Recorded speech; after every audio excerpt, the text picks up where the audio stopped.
Ketemu lagi Sobat Gizi. Kali ini kita akan masuk ke dalam sesi surveillance gizi.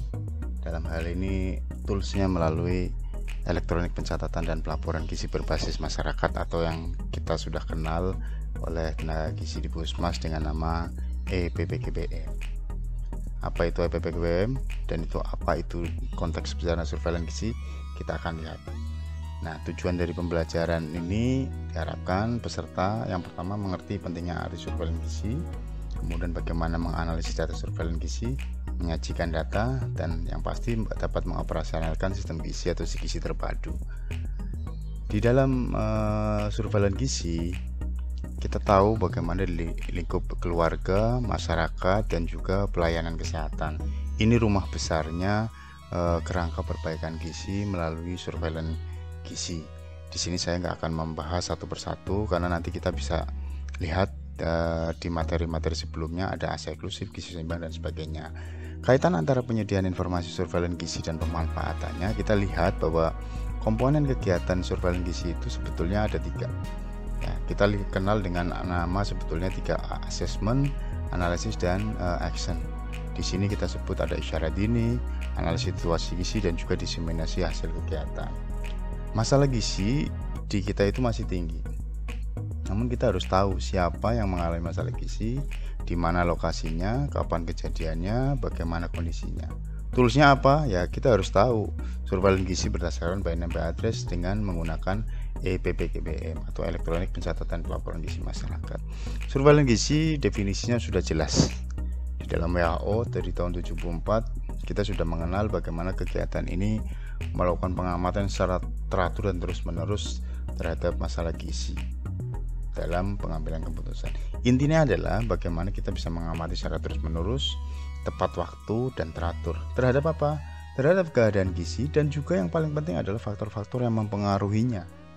Supaya apa? Supaya kita bisa menentukan tindakan segera sebagai dasar perumusan kebijakan, perencanaan program, monitoring, dan evaluasi program gizi masyarakat. Nah, di dalam Permenkes nomor 14 tahun 2009 tentang petunjuk pelaksanaan teknis surveillance gizi, kita kenal dengan 3A tadi, yaitu assessment, analisis, dan action. Di assessment kita tahu bagaimana pengumpulan data melalui pemantauan pertumbuhan, kasus, pelaporan data rutin, survei, dan kegiatan lain. Juga jangan lupa dianalisis supaya kita tahu apa penyebab masalahnya, sehingga mendapatkan informasi yang mampu didiseminasikan. Nah, inilah dashboard dari sistem kita gizi terpadu. Kita bisa lihat data-data di sana, kemudian kita bisa login. Setelah kita klik login, maka akan muncul halaman login semacam ini. Username dan password nanti silakan bisa berkoordinasi dengan pengelola program gizi di Puskesmas. Nah, begitu kita masukkan username dan passwordnya, maka kita akan bisa masuk ke dalam gizi terpadu. Utamanya sebagai tools pencatatan dan pelaporan adalah di EPPGBM.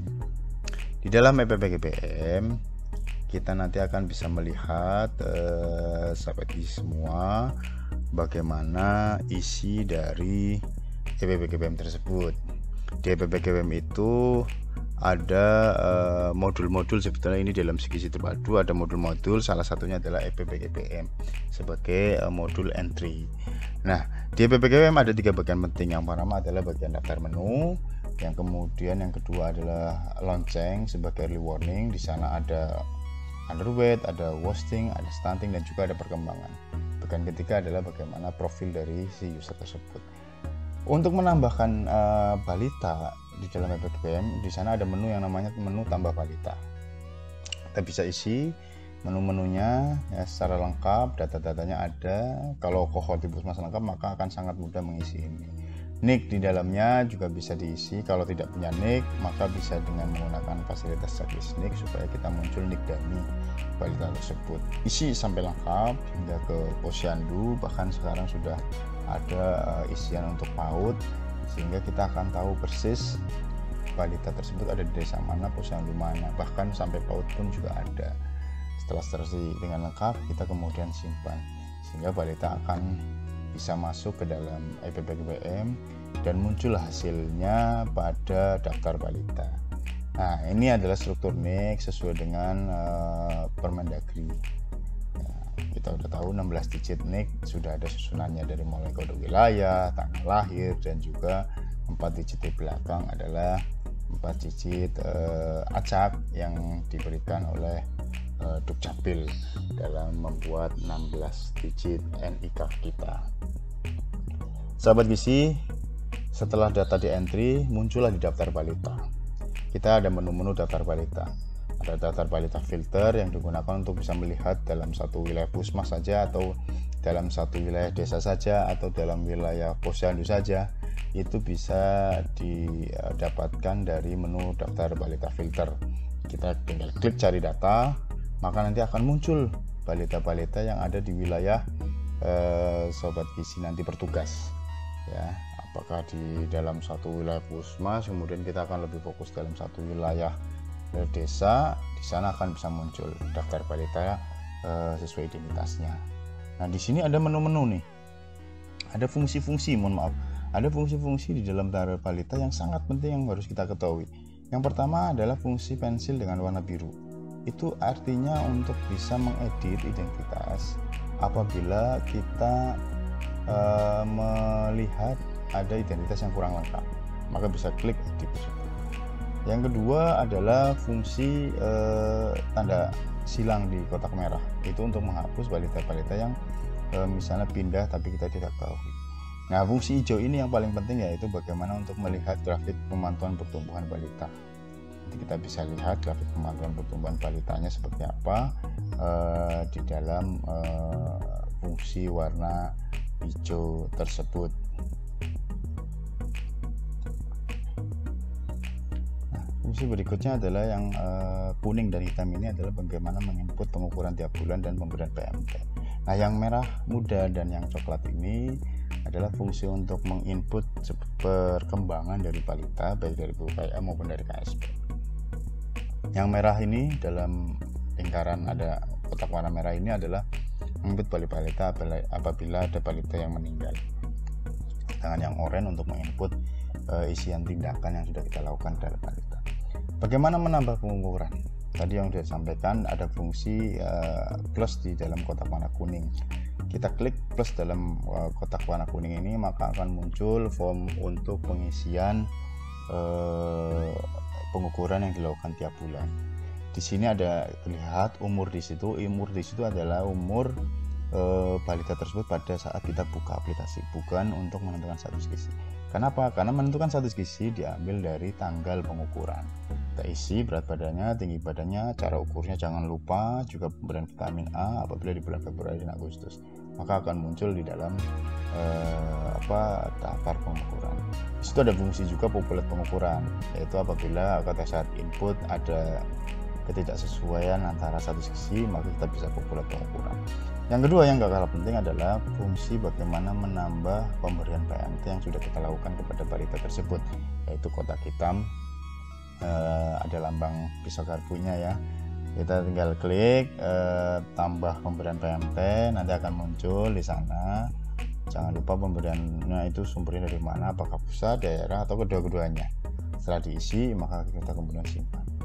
Nah, yang hijau tadi kita sampaikan bagaimana melihat pemantauan pertumbuhan. Kita klik loop di kotak warna hijau, maka kita bisa melihat nih bagaimana sih grafik pertumbuhannya. Nah, grafik pertumbuhannya baik melalui indeks PPU, tinggi badan bruto umur, berat badan maupun tinggi badan, juga pengukuran rutinnya, termasuk riwayat tindakan yang ada di balita tersebut.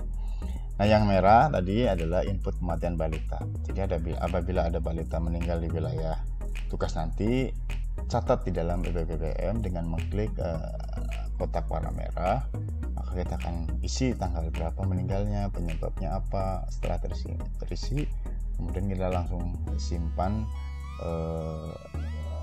catatan tersebut, sehingga kita akan mempunyai data tersebut. Nah, yang gak kalah penting adalah input tindakan. Setelah kita validasi, konfirmasi ke rumah, identifikasi penyebab masalahnya apa, kok balita itu bermasalah, maka kita bisa memasukkan kapan kunjungannya, determinan masalahnya apa, karena ini yang menentukan untuk bisa senjata kita mengadvokasi lintas sektor, lintas program, sehingga kita bisa tahu, oh ada masalah gizi karena ini dan sebagainya. Nah, Ada menu laporan di dalam BPKBM yang kita bisa lihat sebetulnya hasil setelah saya input, bagaimana sih bisa menyajikan laporan-laporannya. Kita bisa melihat berapa sih sasaran balita di wilayah tugas saya, ada di sasaran melalui berdasarkan umur atau tanggal lahir, juga ada berdasarkan di situ tanggal input. Di sana sudah terbagi laki-laki perempuan untuk balita, untuk yang ibu hamil tentu ada juga di sana, sehingga kita tahu persis sebetulnya apakah sudah 100% sasaran di saya masuk ke dalam EPPKBM. Nah, di laporan tentang balita atau laporan anak dalam menu ini banyak sekali menu-menu laporan yang bisa kita manfaatkan untuk disampaikan kepada lintas sektor. Yang pertama ada menu laporan kohort anak sebetulnya. Jadi di sana udah jelas di EPPKBM ada kohort anak tiap bulan apakah bertambah, naik atau tidak. Juga ada menu rekap pemantauan pertumbuhan. NTOP-nya akan kelihatan di tiap wilayah desa dalam satu puskesmas misalnya, itu akan kelihatan NTOP-nya. Juga ada menu daftar anak berdasarkan status gizi. Ini yang paling penting. Ketika ada kepala puskesmas atau Pak Camat meminta berapa sih anak stunting, maka kita bisa melihat dalam menu yang namanya daftar balita berdasarkan status gizi. Kalau hanya angka-angka rekapan, maka ada juga menu yang namanya rekap balita berdasarkan status gizi. Nah, ini bisa kita keluarkan data-data tersebut sehingga ini sangat mudah sekali menyajikan data apabila di input secara rutin tiap bulan. Kalau susah, maka kita bisa ekspor ke dalam file Excel. Nah, laporan-laporan lain banyak sekali, ada laporan perkembangan, daftar penerima PMT, ada yang diukur dan tidak diukur, ada balita yang outlier artinya yang status gizinya ekstrim dan sebagainya. Juga ada laporan rekap riwayat tindakan apa saja yang sudah pernah kita kunjungi dan identifikasi faktor-faktor determinannya, sehingga di sana kita bisa sajikan nih ke kepala puskesmas, ini loh Bu, saya sudah mengunjungi sekian anak, ternyata determinannya sekian, yang nggak punya BPJS sekian, yang nggak punya air bersih sekian, yang nggak punya jaman sekian, dan sebagainya. Nah, ini sebagai bahan advokasi ke lintas program, lintas sektor.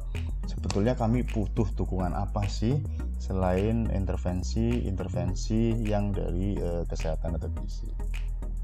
Menu lain yang di EPPKBM yang memudahkan adalah dengan menu impor sebenarnya. Apabila daerahnya nanti sulit sinyal, maka bisa manfaatkan menu impor ini, yaitu mengupload dari file Excel. Detailnya sebetulnya sudah ada di YouTube, nanti kita share juga video cara mudah menginput hasil penimbangan setiap bulan. Saya nggak akan mendetailkan ini karena ini bisa diikuti juga, tapi juga ada video khusus yang bisa memudahkan bagaimana sih menginput identitas ataupun pengukuran secara mudah melalui file Excel. Ini akan sangat-sangat mudah sekali sehingga cakupan inputnya akan bisa jauh lebih cepat dibandingkan kita menginput satu persatu ke dalam aplikasi secara online. Ya, ini impor pengukuran ya. Sekali lagi nanti kita juga akan kasih share link YouTube-nya untuk bisa lebih mempercepat penginputan ke dalam EPPKBM, terutama yang daerah dengan sinyal internetnya kurang bagus, sehingga ini akan memudahkan sobat gizi menginput data-data atau mengumpulkan data-data ke dalam EPPKBM. Nah, bagaimana cara cepat memvalidasi? Setelah diinput akan muncul di dalam lonceng. Dalam lonceng ini akan kelihatan atau ketahuan.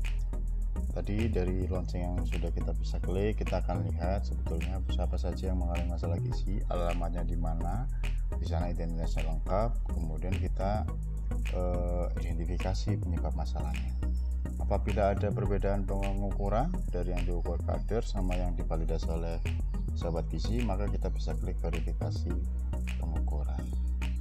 Nah, ini yang disampaikan oleh puskesmas yang sudah melakukan surveillance gizi dengan menggunakan EPPKBM. Ini kita bisa lihat bahwa ini sangat mudah, hasilnya cepat, akurat ya. Ada data BNPL address, lebih rapi, datanya nggak hilang, bisa online maupun offline, diakses apapun di Android. Kalau ada sinyal Android, ada determinan, dan yang paling penting adalah sebagai dasar perencanaan kegiatan dan bahan advokasi lintas sektor maupun lintas program nanti ketika para sahabat gizi sudah sampai di lapangan.